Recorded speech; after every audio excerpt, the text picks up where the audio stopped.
इसी होटल में जॉब करती हूँ। अच्छा, तो होटल मैनेजमेंट किया था आपने? नहीं नहीं, एक्चुअली मुझे एक्टिंग और मॉडलिंग करनी है। और वैसे राजेश बता रहा था कि आपकी मुंबई की फिल्म इंडस्ट्री में काफ़ी जान पहचान है। मुंबई? हाँ, थोड़ी बहुत। वैसे आप मेरी हेल्प करेंगे ना प्लीज़? जी आप फिक्र मत करो, आपको जो हेल्प चाहिए होगी हम करेंगे। डॉली और संतोष की मुलाकातों का यह सिलसिला एक गैंगस्टर और एक सामान्य लड़की की प्रेम कहानी की दास्तान लिख रहा था, जिसका खामियाजा वो दोनों भुगतने वाले थे।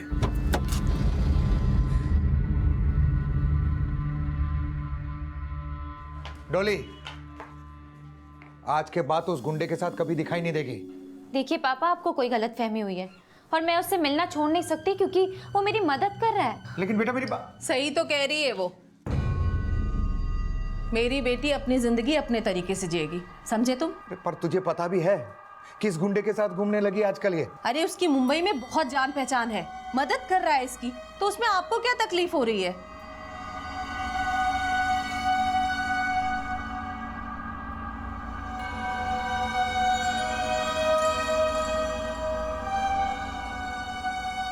तेरे सपने भी सॉलिड हैं और इरादा भी। मैं अपना सपना भले ना पूरा कर पाया, पर तेरा सपना जरूर पूरा होगा। तुम्हारा कौन सा सपना है जो तुम पूरा नहीं कर पाए? अरे लॉयर बनना चाहता था मैं, पर वो कहते हैं ना, किस्मत में हो लुल्लू तो क्या करेगा गुल्लू। क्या? वह तुम्हारे पे हंस रही है? नहीं नहीं नहीं, तुम पर नहीं, तुम्हारी बातों पर हंस रही हूँ। तुम बहुत क्यूट बोलते हो। वैसे क्यूटी पर तुम्हारा बर्थडे आ रहा है, गोवा चले? गोवा? छोरिया के गेल? वाह भाई, मौज हो रही से। अरे तुमने मौज करने की मनाही थोड़ी है, तुम भी चल लो। पर भाई तेरे पास तो छोरी है, हमारे पास क्या है? अरे तू टेंशन क्यों ले रहा? इंडिया में छोरों के अनुपात छोरियां कम है, हम इंपोर्ट कर लेंगे। सब सामान रख लिया? हाँ सब रख लिया। हाँ, आराम से जाना, फोन करना। हाँ हाँ लगता है आगे। चलो चलो चलो चलो माँ, लेट हो रही है। हाँ फोन करना जी।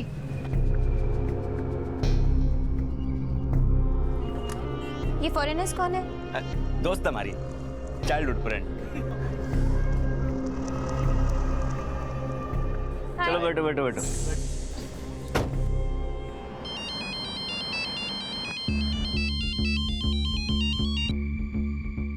जैन सर। कहाँ हो त्यागी? सर एक क्रिमिनल को लेकर के थाने जा रहा था।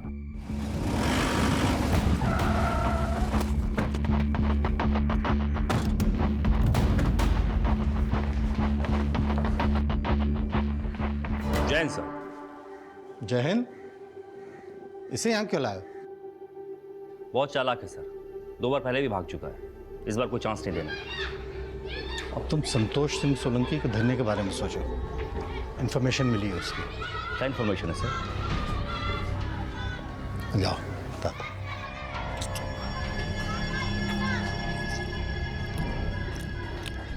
चल ऐसे कहाँ से उठाया रे? चल बैठ।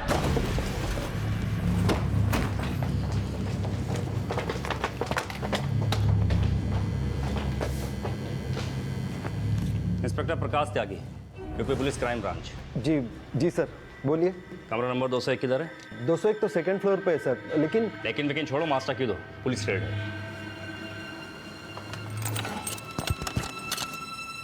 बोला ना, पुलिस रेड है। Sorry sir. हियर। शांति बढ़ा के रख। जी सर। बैठ जाइए आप लोग, डरने की कोई बात नहीं है। रे कितना टाइम लगाएगी डॉली? 500 किलोमीटर और आगे जाना है। बर्थडे है तुम्हारा, ढंग से तैयार भी नहीं होने दोगे क्या? सुबह से जाने की जल्दी मचा रखी है। अरे मन ने अपना बर्थडे होटल में ना बनाना, और तू यहाँ जल्दी निकल रही कौन है? क्या सरप्राइज गिफ्ट देने वाली है?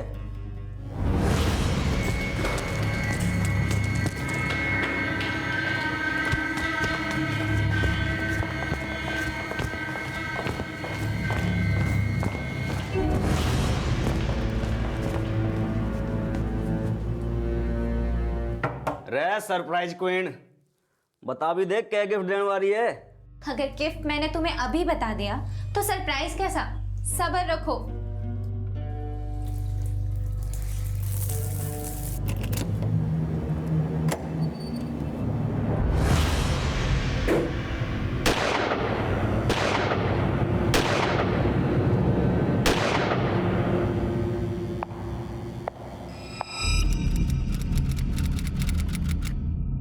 ऑपरेशन विनाश गाजियाबाद उत्तर प्रदेश पुलिस का एक ऐसा मिशन जिसमें उत्तर प्रदेश क्राइम ब्रांच द्वारा पुणे में किया गया एक एनकाउंटर मीडिया की सनसनी बन गया। पुलिस एनकाउंटर यानी पुलिस और अपराधी का ऐसा आमना सामना जिसमें अपराधी को जिंदा पकड़ना पुलिस के लिए एक बहुत बड़ी चुनौती होती है। लेकिन जब अपराधी बेकाबू होकर पुलिस पर हमला बोल देता है तो जवाबी फायरिंग में अक्सर अपराधी पुलिस की गोलियों से मारा जाता है। 12 मार्च 2017 को पुणे के एक होटल में किया गया यूपी क्राइम ब्रांच का एनकाउंटर फेक एनकाउंटर माना जाने लगा। यहां तक कहा गया कि कुछ पुलिस ऑफिसर्स ने सुपारी लेकर एनकाउंटर नहीं बल्कि हत्या को अंजाम दिया है। लेकिन क्या इन आरोपों में कोई सच्चाई थी? और उस होटल के रूम नंबर 201 में मौजूद वो लड़का लड़की कौन थे? क्या वो ऑपरेशन विनाश के खलनायक थे या फिर पीड़ित?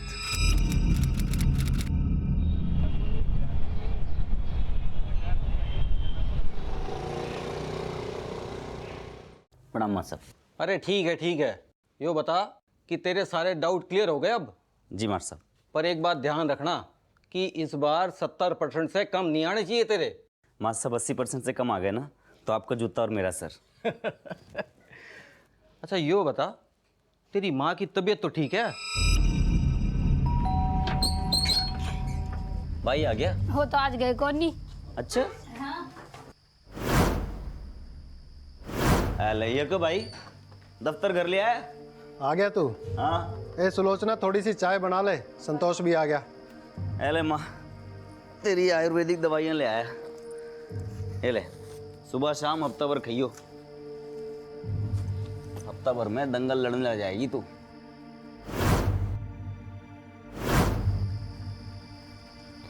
जीते जी जवान बिट्टू को ना बचा पाए,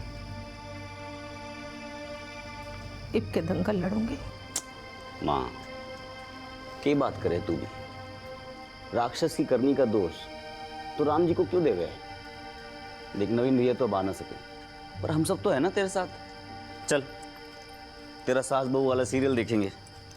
पापा ने आया अभी तक? भाई तू तो जाने पुलिस की नौकरी ने, उनका जाने का टाइम हो, वैसे आने का नहीं। अरे आगे लगता है। ला मजा मने दे दो। आ गए पापा? कहाँ आगे बेटा, फिर जाना वापिस। अच्छा और तबीयत कैसी है? पापा ने दे दे। तबीयत तो ठीक है।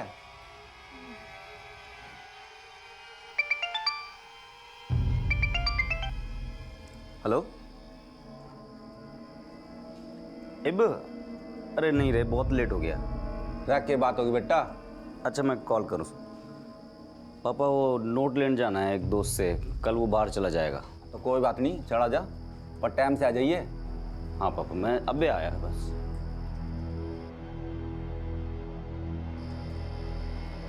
भाई बेराना क्या हो रहा है आजकल? कोई लड़की दिखाई ना दे रही यार।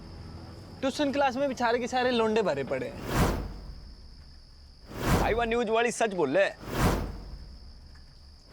इंडिया में छोरों के अनुपात में छोरियां थोड़ी कम है नहीं? क्या है बसंड मचा रखी है यार। मैंने की लड़की देखने के लिए बुलाया था, पापा से झूठ बोल के आया मैं। अरे तो तू वकील बनकर कौन सी सच बोलेगा भाई? चल चल आजा, प्रैक्टिस कर ले। यार तो यार रोज का ये चक्कर।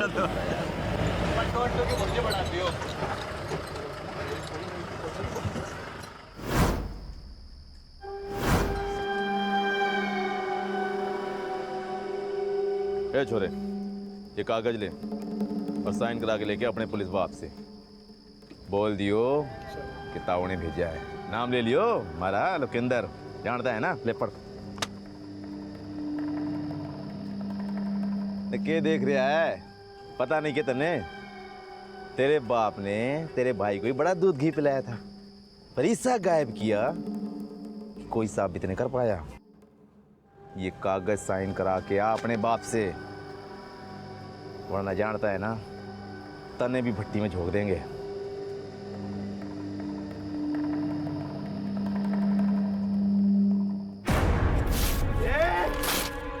मार मार मार भूल बना दे कमीड को। डॉक्टर साहब मेरा बेटा कैसा है? मेरा बच्चा कैसा है? देखिए, बॉडी में 37 जगह चाकू गोदा गया है। आई होप वो अच्छा हो जाए। क्या मुझसे बात कर सकते हैं? सॉरी सर, वो अभी इस कंडीशन में नहीं है। Excuse me. मैंने कही थी ना यो शहर छोड़ दो, पर तुमने हमारी एक ना सुनी। नवीन को मार डाला। अरे संतोष, हे भगवान, अरे बच्चे को बचा ले। सर जी, ये लोकेंद्र ने हमारी हाईवे वाली जमीन के चक्कर में नवीन को जिंदा जला दिया था, और अब संतोष को। सर जी, इस बार ऐसी चार्जशीट तैयार करो वो बाहर ना आ सके। अटैक करते ही अंडरग्राउंड हो गया वो। तुम टेंशन मत लो, उसको तो हम उठा लेंगे। तुम संतोष का ख्याल रखो। आखिरकार संतोष को होश आया और उसने भी लोकेंद्र सिंह के खिलाफ बयान दिया, लेकिन वो अब तक फरार था और 2 महीने की देखरेख के बाद संतोष ने रिकवर कर लिया। लेकिन संतोष का परिवार अब भी दहशत में था। दरवाजा क्यों खोल रखा? बंद कर क्या? ये पर्दे भी खोल के रखे से इसने।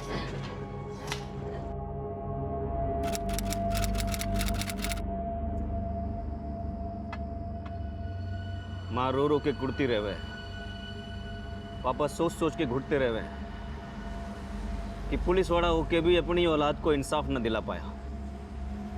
सब डरे हुए हैं घर में, बड़ी मुश्किल से बाहर आया हूँ आज। थोड़े दिन तो आड़े ते दूर चला जा, वरना वो लोग के अंदर तेरा जीना आराम कर रहे। अरे भागने से ये समस्या का हल नहीं होने वाला।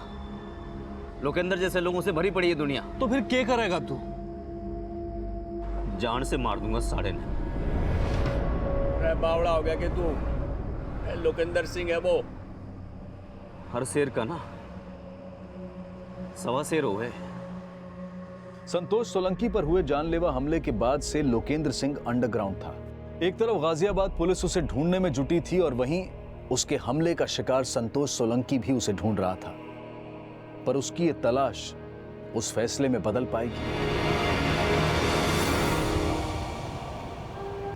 संतोष को विनाश की राह पर ले जाने से रोक पाई।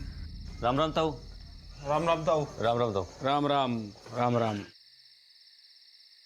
क्यों रे छोरे, गाड़े आ झंडे? हाँ ताऊ, उस शेर का पाव शेर भी ना बचाइब। हर शेर का ना 1.25 शेर हो गए। वो लोकेंद्र पाव शेरी था मेरे लिए, पर जब तो उसका ठिकाना पूछना आया ना, छोरे दिल से आ गया तेरे पे। अब बता, आगे की क्या सोची है? ताऊ आगे एक काम कर, मेरे साथ हो ले, कोई तेरी पूंछ भी नहीं पाड़ पाएगा।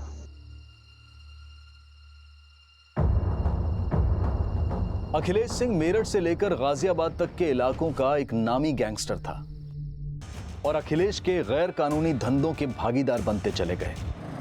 पर जुर्म की दुनिया में कोई अकेला शेर नहीं होता। हर शेर का एक 1.25 शेर होता है और अखिलेश सिंह का 1.25 शेर था रविंद्र सिंह जाट, जो कि एक व्हाइट कॉलर बिजनेसमैन था, लेकिन धंधे उसके भी गलत थे। रविंद्र भाई साहब, इस अखिलेश सिंह का गड़ा फोड़ना ही पड़ेगा, वरना ही पानी छिलक रहा है। इस रविंद्र के कुएं सुखाने हमने। बड़ा नेता बनने की सोच रहा है, उसकी नाक में नकेल डाल के जूते चटवाने मैंने उससे। अपने पास पटाखों की कमी है के जो सलाह लेने लग रहा है? देख, मने करनी है नेतागिरी, तू दिवाली खेल। अखिलेश सिंह और रविंद्र सिंह जाट की दुश्मनी की वजह से शहर में आए दिन गैंग वॉर की घटनाएं बढ़ रही थीं। पुलिस और प्रशासन पर सवाल उठ रहे थे और इसी दौरान यूपी क्राइम ब्रांच के एनकाउंटर स्पेशलिस्ट इंस्पेक्टर प्रकाश त्यागी की पोस्टिंग गाजियाबाद में हुई और उसकी अगुवाई में अपराधियों की नकेल कसने का ऑपरेशन चलाया गया।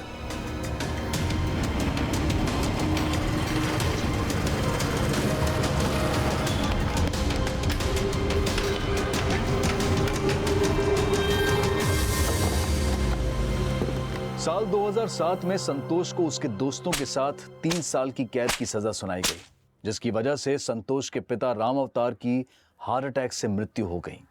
और जेल से छूटने के बाद संतोष सिंह सोलंकी ने एक नया इतिहास लिखने की सोची।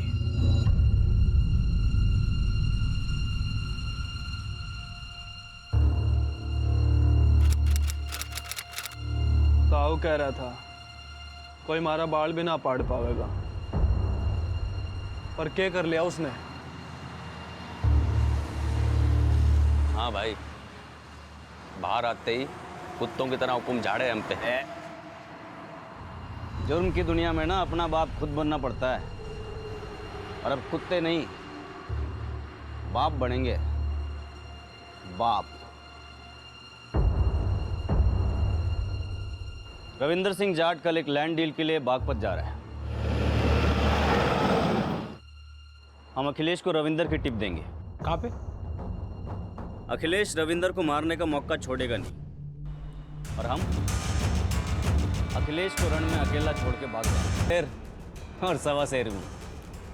इस शहर का एक ही बाप है। गलत इरादों ने संतोष सिंह सोलंकी को सोलंकी गैंग का सरगना बना दिया। उसने जुर्म की दुनिया में ऐसा पांव फैलाया कि वो कई अवैध धंधों का मालिक बन गया और पुलिस के लिए एक मोस्ट वांटेड क्रिमिनल।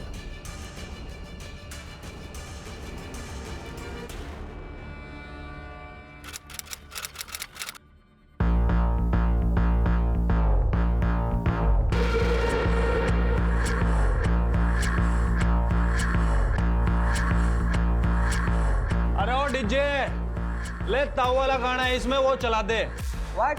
अरे सुने ना के, इसमें ताऊ वाला गाना वो बजा दे। अंग्रेजी गाने पे हमारे पाँव ना उठे। भाई इसमें पेन ड्राइव नहीं लगता है। अरे बजावे या मत करने बजा दूं।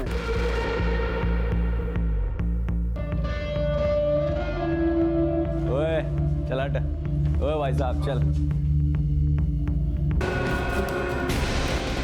इंस्पेक्टर प्रकाश त्यागी, यूपी पुलिस क्राइम ब्रांच।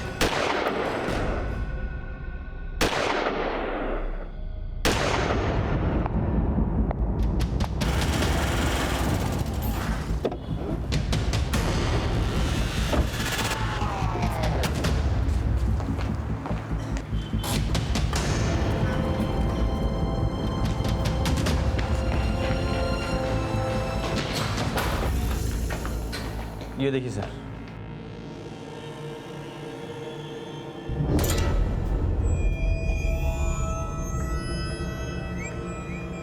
लूट, किडनैपिंग और मर्डर के 40 सादा केसेस है इसमें। हम तो इसे अरेस्ट करने आए थे, लेकिन ये उल्टा हम पर गोली चलाने लगा, इसलिए इनकाउंटर करना पड़ा। अगर आपके पास इसके यहाँ छिपे होने की टिप थी तो आपने हमें इन्फॉर्म क्यों नहीं किया? सर आपको साथ लेने का वक्त नहीं था। जब तक आपको पूरा मामला समझाते तो ये गोली हो लेता। सर, होटल के स्टाफ ने बताया कि इसके साथ एक लड़की और 2 कपल भी आए थे। वो 2 लड़के इसके राइट हैंड हैं, दलबीर और राजेश। ऑपरेशन के वक्त शायद होटल के बाहर रहे होंगे, इसलिए भाग गए होंगे। अब वो 3 लड़कियाँ, उनका संतोष सोलंकी केस से कोई सीधा लेना देना नहीं है। जो 2 अंग्रेज़न है वो अपने आप को प्रोस्टिट्यूट बता रही है, और हाँ एक इंडियन है जो वो संतोष सोलंकी को अपना बॉयफ्रेंड बता रही है। आइए। मैं नहीं जानती थी कि वो गैंगस्टर था। मैं तो उससे He cheated with my feelings. तो जब ये एनकाउंटर हुआ तुम कहाँ थी? मैं वॉशरूम में थी। बहुत जोर से शोर हुआ तो उसी आवाज से मैं बाहर आई। हमारे प्रदेश का गंध आपके प्रदेश में घुस आया था। अब आप साफ करें या हम? गंध तो साफ करनी थी। अब इजाजत दीजिए।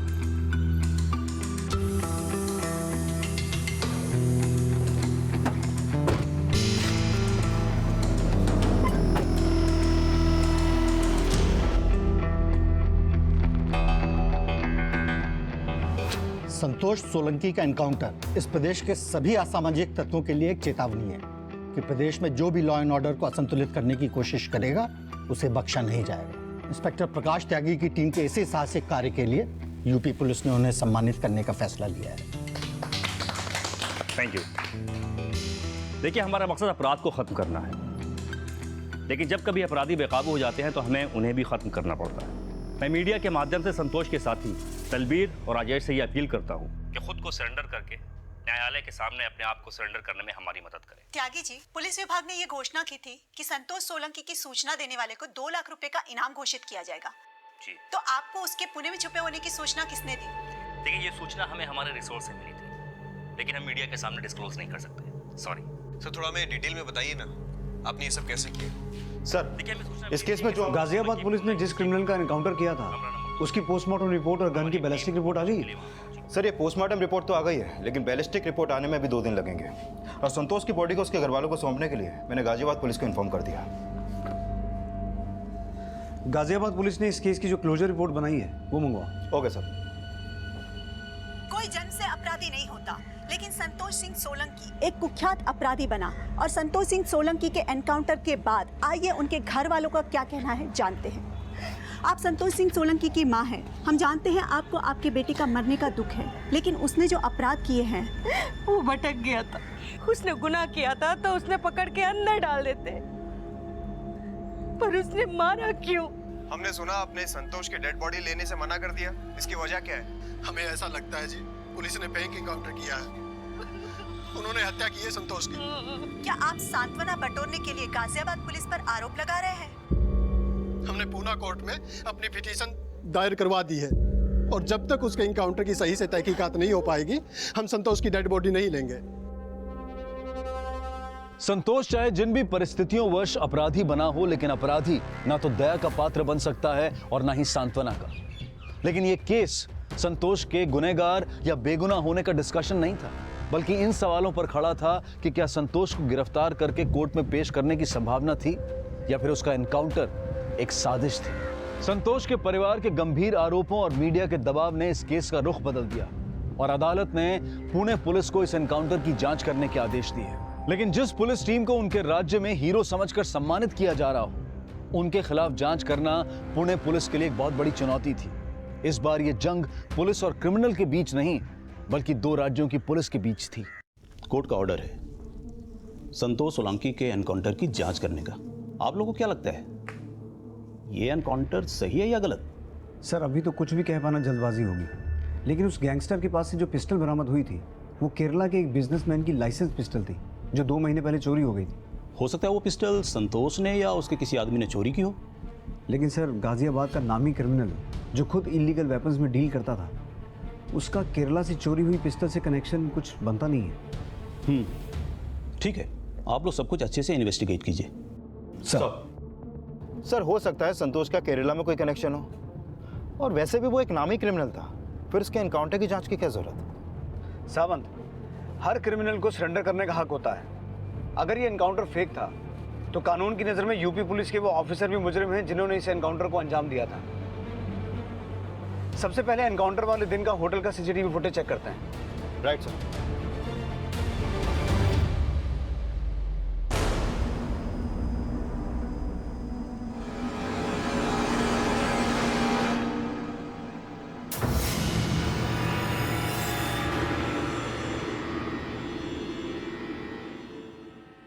सर, ये दोनों स्टेयर्स की तरफ आ गए, लेकिन वहां पर कोई भी सीसीटीवी नहीं है।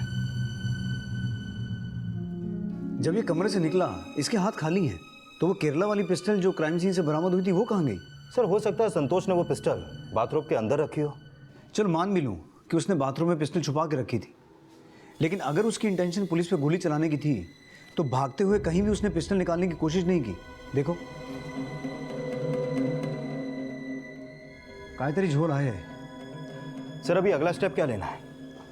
वो लड़की डॉली जो संतोष को अपना बॉयफ्रेंड बता रही थी, वो गाजियाबाद से पुणे उसके साथ आई थी। दोनों एक ही कमरे में ठहरे हुए थे। उससे पूछ के देखते हैं कि संतोष के पास उस दिन पिस्टल थी या नहीं। आजकल कहाँ ठहरी हुई है वो?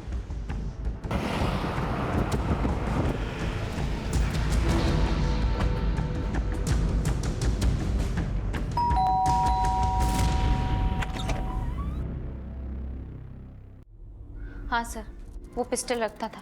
अच्छा, तो उस दिन उसके पास गन थी? कह नहीं सकते सर, उसने तब तो पिस्टल फेंकी नहीं थी, लेकिन हो सकता है बाद में उसने फेंक दी हो। तो जब पुलिस एनकाउंटर करने के लिए तुम दोनों के कमरे में आई, तुम कहाँ थे? सर, मैंने आपसे पहले भी कहा कि मैं बाथरूम में नहा रही थी। लेकिन इतना तो पता चला होगा कि बाहर पुलिस आई है। तो जब पुलिस आई तो संतोष और पुलिस के बीच में क्या बातें हो रही थी? सर मैंने कुछ नहीं सुना था। मैंने आपसे कहा मैं नहा रही थी तो इसीलिए पानी की आवाज़ में मुझे कुछ सुनाई नहीं दिया। पहले तुमने कहा था कि तुम्हें इस बात का नहीं पता था कि संतोष एक गैंगस्टर है, लेकिन वो अपने पास पिस्टल रखता था। सर उसने मुझसे कहा था कि उस पिस्टल का उसके पास लाइसेंस है और वो अपने काम के बारे में मुझसे कभी डिस्कस नहीं करता था। इनफैक्ट मुझे अभी पता चल रहा है कि उसका नाम संतोष था। हाय, मेरा नाम डॉली है। Hello Rajan, nice to meet you. मैं तो यही मान रही थी कि उसका नाम राजन था और मैं नहीं जानती थी कि वो मुझे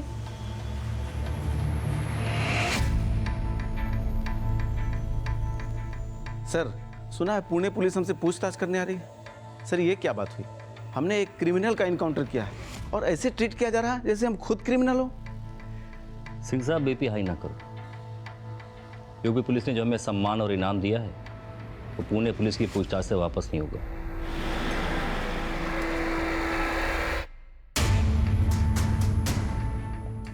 पुलिस ऑफिसर होने के नाते कोर्ट का सम्मान करना भी आपका और हमारा फर्ज है। हमें कोर्ट ने आदेश दिया है संतोष सोलंकी केस को इन्वेस्टिगेट करने का। आई होप आप लोग कोऑपरेट करेंगे। दीक्षित साहब, हम भी अपनी वर्दी के लाल हैं। अगर कोर्ट ने आपको परमिशन दी है अपनी लाल करने की, पूछिए क्या पूछना। ऐसा क्या हुआ था कि संतोष सोलंकी को अरेस्ट करने के बजाय आपको गोली चलानी पड़ी? गोली पहले उसने चलाई। त्यागी जी, उसके पास पिस्टल थी ही नहीं।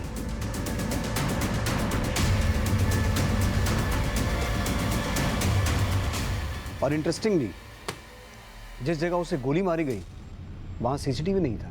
सीसीटीवी नहीं था तो हम झूठे हो गए। वो पिस्टल संतोष सोलंकी की ही थी।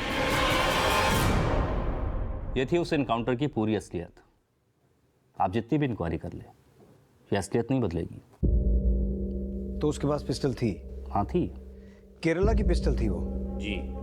आप तो संतोष सोलंकी का पूरा इतिहास जानते हैं। जी। तो संतोष सोलंकी का केरला से क्या कनेक्शन था? देखिए, ये इन्फॉर्मेशन हमारे पास नहीं है कि उसे केरला से क्या संबंध था, लेकिन वो पिस्टल उसके पास थी। संतोष सोलंकी पुणे के एक होटल में छिपा हुआ था, ये टिप आपको किसने दी? मैं उसका नाम नहीं बता सकता, सॉरी। वजह? दीक्षित साहब, संतोष सोलंकी अपराधी नहीं, एक गैंग है। मैं अपने इन्फॉर्मर का नाम बताकर उसकी जान खतरे में नहीं डाल सकता। तुम्हारे सीनियर क्रिमिनल के पीछे भागे तो तुम लोग कमरे में क्यों रुक गए?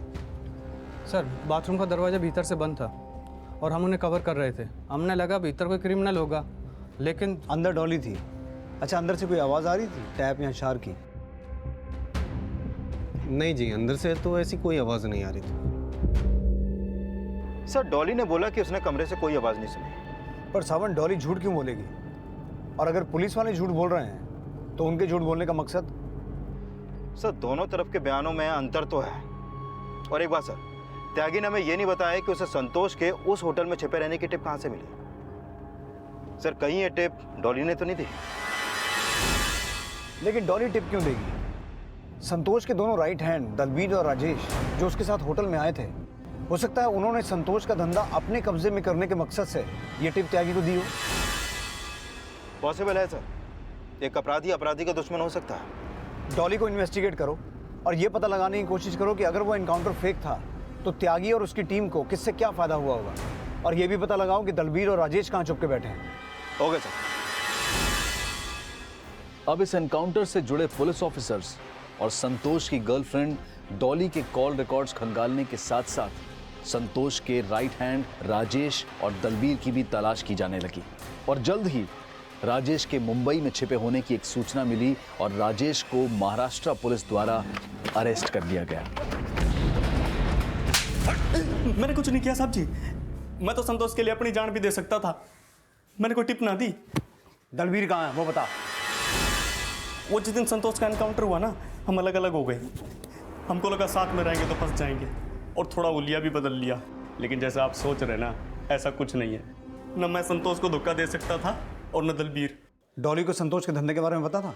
नहीं जी साहब जी, वो तो उसकी गर्लफ्रेंड थी। 2-3 महीने पहले ही मिली थी उससे।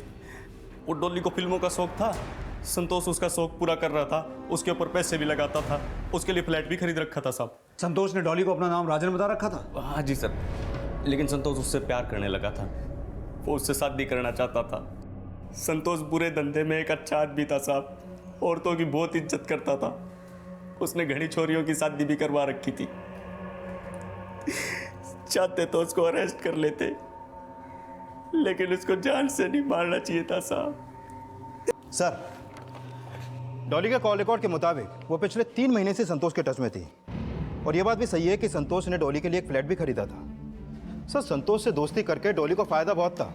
मुझे नहीं लगता कि उसने संतोष के लिए कोई टिप दी होगी। सर, एनकाउंटर वाले दिन इस कॉल रिकॉर्ड के मुताबिक वो सिर्फ अपने माँ के ही टच में थी। हेलो सर, डॉली का फोन स्विच ऑफ आ रहा है और उसका घर भी बंद है। डॉली के अचानक गायब होने की असल वजह अभी तक साफ होनी बाकी थी, लेकिन वो कहां गायब थी ये पता करने के लिए पुणे पुलिस डॉली के माता पिता से पूछताछ करने गाजियाबाद पहुंची।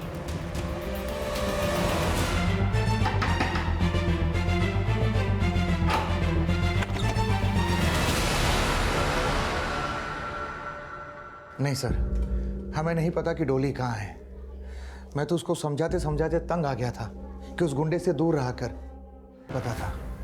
पर हाँ, गुंडा जरूर था ये पता था। आप डॉली के पापा की बात मत सुनिए सर, जलते हैं मेरी बेटी की खुशी से। लेकिन संतोष ने डॉली पे पैसा तो खूब उड़ाया, इसे ही खुशी मानती हैं आप? वैसे आपको पता भी था कि संतोष कौन था, क्या था? अरे वो कोई भी हो सर, इसमें मेरी बेटी का क्या दोष है? प्यार करने लगी थी उससे, उसके चक्कर में इतना बदनाम हो जाएगी वो जानती भी नहीं थी। उल्टा लोगों के तानों के डर से हमसे अलग रहने लगी वो। लेकिन अब गायब कहाँ हो गई? यही तो समझ में नहीं आ रहा है सर, और मुझे तो डर लग रहा है कि कहीं मेरी बेटी किसी मुसीबत में ना हो। सर, डॉली जब से गाजियाबाद से पुणे की तरफ ट्रेवल कर रही थी, वो लगातार एक सोशल नेटवर्किंग साइट पर अपना पेज भी अपडेट कर रही थी। ये देखिए सर, कहीं ऐसा तो नहीं कि इस तरीके से वो प्रकाश को अपनी लोकेशन का हिंट दे रही है? अगर वो ऐसा कर रही थी तो मकसद क्या था? क्योंकि पैसा तो उसे संतोष से भी मिल रहा था। एक मिनट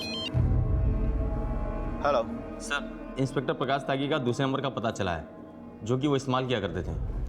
सर, प्रकाश त्यागी के एक दूसरे नंबर का पता चला है जो वो यूज किया करता था। सर, एनकाउंटर वाले दिन प्रकाश त्यागी का दूसरा नंबर मनीष सिंह जाट नाम के आदमी से लगातार टच में था। ये देखिए सर, मैंने इस मनीष सिंह जाट के बारे में पता किया तो पता चला कि संतोष और मनीष सिंह जाट की आपस में काफी ठसन थी। किस बात को लेकर? मनीष सिंह जाट रविंदर सिंह जाट का छोटा भाई है। रविंदर और अखिलेश में दुश्मनी थी। हम अखिलेश के लिए काम करते थे। संतोष ने दोनों को मारने का प्लान बनाया था। अखिलेश सिंह के मरते ही हमने उसके सारे धंधों पे कब्जा कर लिया, और रविंदर सिंह के जेल जाते ही हमारा गैंग चल निकला। बस तब से रविंदर सिंह और मनीष ने दुश्मनी पाल ली थी संतोष से। सर, मैंने पता किया ये रविंद्र सिंह जाट जेल में होने के बावजूद जेल के अंदर से अपना धंधा चला रहा है। तो हो सकता है उस एनकाउंटर की साजिश रविंदर की हो और मनीष सिंह जाट उसका रिमोट कंट्रोल। मनीष सिंह जाट से पूछताछ करते हैं। क्या मनीष सिंह जाट ने इंस्पेक्टर प्रकाश त्यागी को संतोष का फेक एनकाउंटर करने की सुपारी दी होगी? मनीष सिंह जाट की हत्या ने इस केस को और भी उलझा दिया था, और उसकी हत्या कराने के शक में यूपी पुलिस ने संतोष के घर वालों को तलब किया। पकड़ो इसे। तुम लोग इधर आओ, पकड़ो इन्हें। हमें कहाँ लेके जा रहे हो? इनको भी लेके आओ। भगवान माफ ना करेगा तुझे, देख लीजिए। सर, मैंने मनीष सिंह जाट के भी कॉल रिकॉर्ड चेक किया। एनकाउंटर वाले दिन वो लगातार डॉली की मां मोनिका सक्सेना के टच में था। डॉली की मां के टच में था? Yes sir.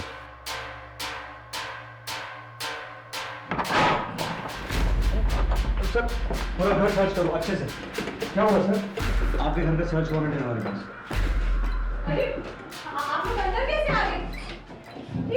क्या कर रहे हैं आप लोग? वहां कुछ नहीं है।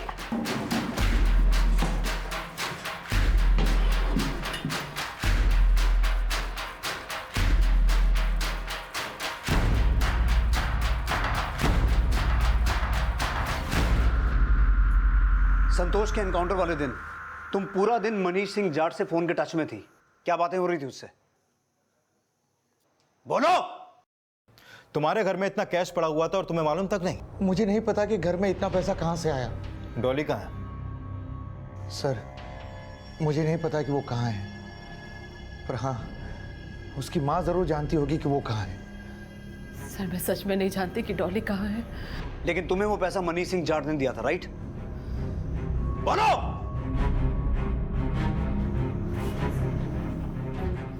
मारना मत, बताती हूँ।